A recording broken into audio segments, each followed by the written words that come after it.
Good afternoon, everybody. I apologize I never put this video up. Someone had commented before that wanted to see the completed product after I had completely refurbished this trailer. And again, I apologize because I did not record a video of me doing the wiring of this trailer.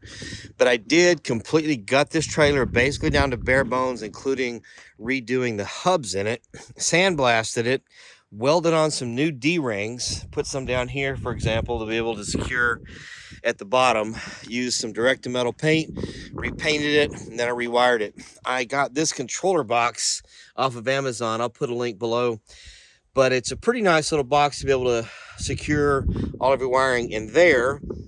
I use typical little ring wire terminals in there, and then I've got a 7-way, dedicated 7-way on here, so I don't have to use a 4-way with an adapter to it.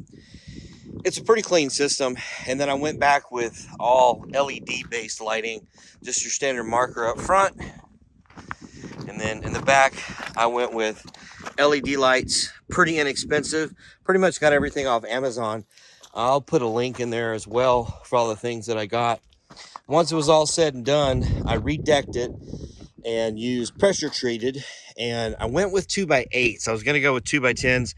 2x8s worked out a little bit better, and then of course I drilled down and re-anchored it in about 3 places, and then I welded on a new retainer bar. Did that up front. These are pretty easy to replace. If anybody wants to see a video on actually how to change out the bunk boards and redeck a trailer, leave me a comment below. I'll be happy to redo one of these and show people how to do one. Other than that, it was a pretty simple refurb on here. Like I said, put in pretty much everything's new on here except the tires and the wheels, and of course the main trailer frame itself. But this trailer is about 20 years old, and I'd like to get at least another 20 years out of it.